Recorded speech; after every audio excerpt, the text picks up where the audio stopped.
Securities and Exchange Board of India (SEBI) has barred industrialist Anil Ambani and 24 other entities including 2020 में share price ने लो किया 1 रुपए का और आज ये 42 रुपीस पे ट्रेड कर रही है 53 का हाई करने के बाद। मतलब जिन्होंने भी 1 लाख रुपए इन्वेस्टमेंट किया था कर दिया 4 सालों में 40 लाख रुपए, मगर अभी भी पिक्चर बाकी है। अब ये पूरी स्टोरी नहीं है, समझते हैं थोड़ी और चीजें। अब ये क्या अपॉर्चुनिटी थी जो छूट गई, या प्राइस अब यहां से और ऊपर जा सकता है कि अब ये शेयर प्राइस बहुत ऊपर नहीं जाएगी, सब कुछ समझेंगे हम लोग इस वीडियो में। नमस्कार, मैं अजीत सिंह स्वागत करता हूं आपके चैनल ठाकुर कैपिटल में। बात करें हिस्ट्री से, 2008 में कंपनी का आईपीओ आया, 405 रुपए से लेकर 450 रुपए के बीच में इसका प्राइस था और कंपनी जिस दिन लिस्टिंग हुई उस दिन हाई किया 599 का। शेयर प्राइस की जो ओपनिंग थी वो थी 547 रुपीज और सेम डे में क्लोज हुआ 377 रुपीज और आज तक शेयर ने वो प्राइस वापस कभी टच नहीं किया है।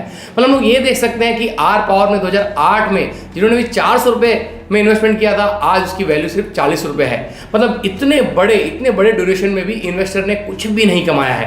आर पावर काम कर रही है कोल बेस्ड प्रोजेक्ट में, पावर प्रोजेक्ट में, गैस बेस्ड प्रोजेक्ट में, सोलार प्रोजेक्ट में, विंड पावर प्रोजेक्ट में, हाइड्रो इलेक्ट्रिसिटी पावर में, रिन्यूएबल एनर्जीज में।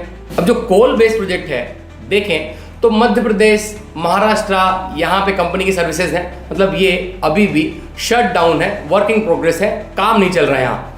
एलएनजी की बात करें तो बांग्लादेश में भी काम करती है आर पावर।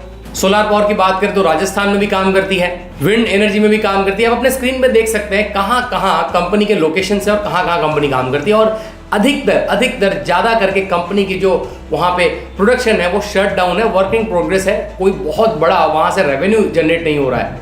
अब हमने ये देखा कि कंपनी जहाँ जिस सेक्टर में काम कर रही है, मतलब मेन तो पावर सेक्टर में ही काम कर रही है और पावर सेक्टर में भी अलग अलग सेगमेंट में काम कर रही है। हमने देखा जैसे विंड एनर्जी में, सोलार एनर्जी में, कोल बेस्ड प्रोजेक्ट में। अब यहाँ पे देखें तो कंपनी अच्छी तरीके से यूटिलाइज नहीं कर रही है अपने पोटेंशियल को। वहाँ पे जितने भी सर्विसेज हैं वो शट डाउन है, अभी भी वो वहाँ पे कुछ वर्किंग नहीं है। और कंपनी के फाइनेंशियल्स देखें तो सेल्स कंटिन्यू डाउन है। यहाँ पे देखें तो जो कंपनी को जो रेवेन्यू आ रहा है वो रेवेन्यू फ्रॉम अदर सोर्स आ रहा है। कंपनी के मेन बिजनेस से कंपनी को प्रॉफिट नहीं आ रहा है।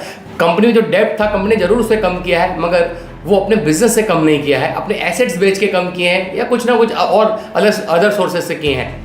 कंपनी में आज भी जो एम्प्लॉई हैं वो काम कर रहे हैं 7,570 और कंपनी के जो प्रमोटर के पास जो होल्डिंग है वो है सिर्फ 23.24% की होल्डिंग है। मतलब यहाँ पे देखें तो जो कंपनी की और जो वैल्यूएशन है आज वो है 17,500 करोड़ और कंपनी में जो कर्जा है वो 18,700 करोड़ का है।